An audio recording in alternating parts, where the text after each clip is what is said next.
It's really sad. It's really sad. So I am Meggie Doyle. I am a stand-up comedian. I will be trying some new material out on all three of you.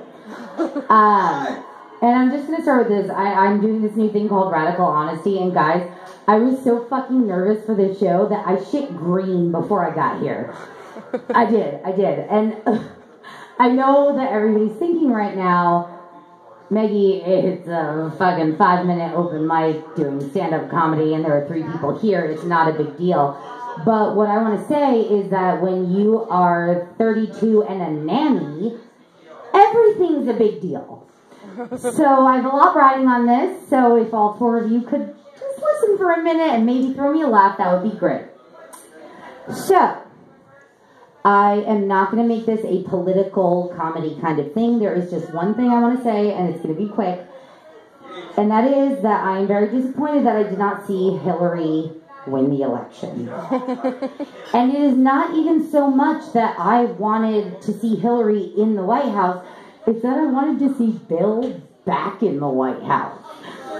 You know, see Bill trimming the rose garden, playing his sax, going to McDonald's with the Secret Service, walking around the Oval Office going, man, if these walls could talk, then they have mouths and I can stick my dick in them.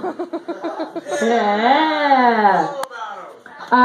So, everyone's been telling me that I need to read this book called Rich Dad, Poor Dad, but the problem is I'm just wondering where's No Dad, because that's the one that I can relate to.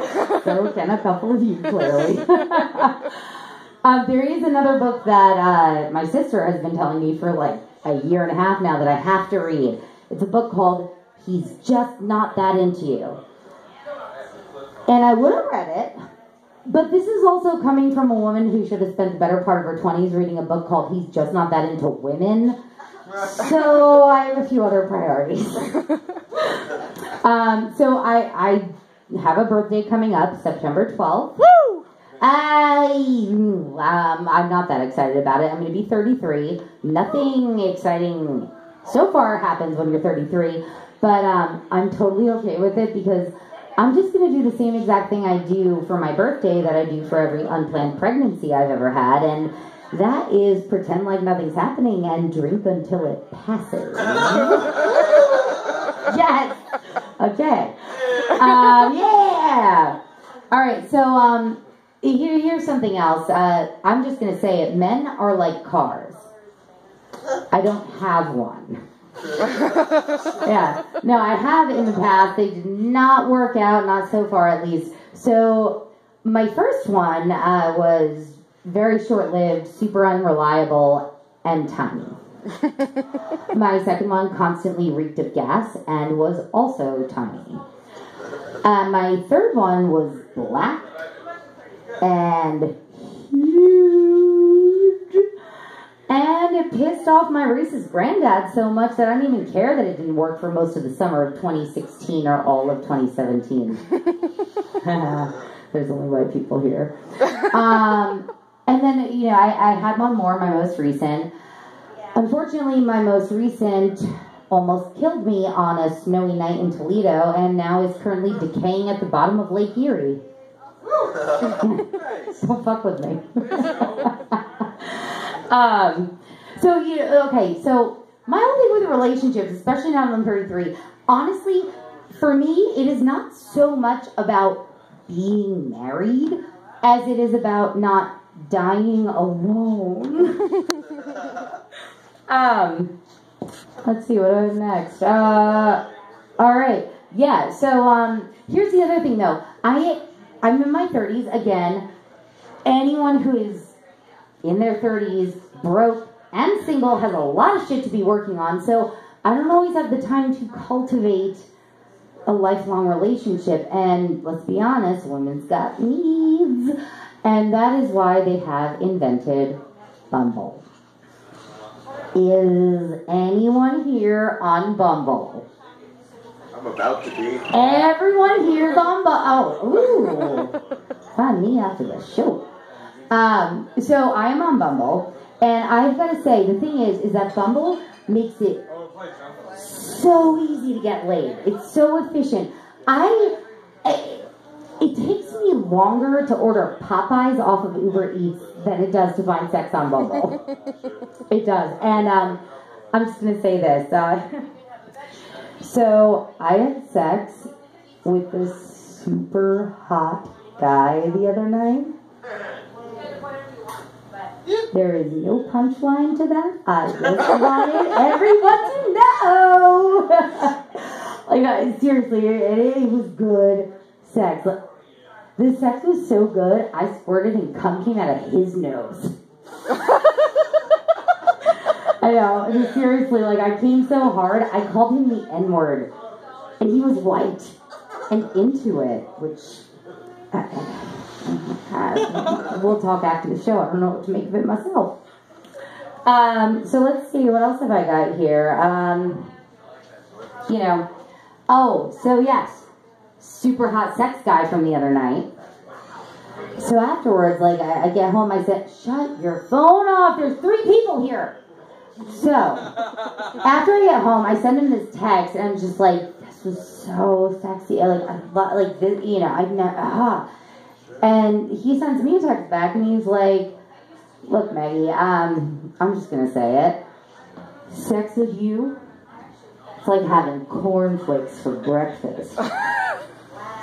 It'll do. Oh. Yeah, but you know what? Whatever. Fuck it. It's New York. There are plenty of fish in the sea. And also crabs. Like, a lot of fucking crabs. Way more crabs than you would think. But that's okay, because I have a psychiatrist to talk to all these things about. And then rehash here. But I went to my psychiatrist the other day, and he's like, so Maggie, what's new? What's going on? Like, what's going on with you? And I got really honest, and I just started telling him, like, I hate my job. Like, am I sacrificing what I want to do with my life for money? But also my mom's getting sick, and what does this mean for my future? And also, speaking of future, like, will I ever have a partner? Do I want to have kids? Yeah, and I go through the whole thing, and then I just look at him, and I'm like, what do you think? What can you tell me? And my psychiatrist looks at me and he goes, Maggie, you know I'm not a magician, right? And I'm like, yes, I know, you dick. I'm aware you're not a magician, mostly because every month that I come in here, tell you I'm doing fine, and have the occasional glass of wine with dinner, and then walk out with a script for 60 Adderall immediate release, I feel like I'm the one performing the grand illusion. But that's not what I said to him. Because I need the Adderall. What I actually said to him when he said, Maggie, I'm not a magician, I said, shit, do you imagine if you were, though? Adderallus refilicis. Daddy issues obliteratum. But I do have a lot of problems with modern psychology. I do. And the thing is, I mostly prefer to discuss them solely with my psychologist. But here's another branch of medicine that I do want to talk about for a second. And number one, all right, so they've got knowledge of and direct access to literally every bit of pill, remedy, tincture, ointment that modern Western medicine has to offer, yet they are still the unhealthiest looking people you've ever seen in your entire life. Like sallow skin, and they're slow moving, and they've got that dead look in their eyes, and not like the dead Kardashian sex robot kind of way, but more like the I've been tortured by Ramsay Bolton kind of way. But my biggest question about pharmacists, the biggest thing I just don't understand is, think about it. Pharmacists, they spent 8 years in medical school, right? 8 years in medical school to work at a CVS. I went to college deliberately so I didn't have to work in a CVS. I mean, I just don't understand how their parents were cool with it. Like, if I had kids, all right, 8 years of school, at least be a vet, You don't have to be a full-on doctor, dermatologist, whatever. Speaking of which, and judging by the four of you, I don't think that anyone has kids here, but I'm going to ask, does anyone have kids here? Yep. All right, one man does. One man has kids here, and I'm going to say, good for you. I am also going to say, I do not have kids. However, I did do meth this one time at a frat party in college, so I definitely understand horrendous life decisions. Yeah. All right. So I'm just going to leave you with this one last little thought, and that is this. There have been 2 times in my life that I have known I'm a genius. 2 times. And both times, before the acid wore off, I realized I am not. I am Meggie Doyle. Thank you for people here. Have a good night. And I've got some more things to try out. So let's play some more ambient music. And maybe I'll be back up. Thank you. Not gonna be ambient, I'll tell you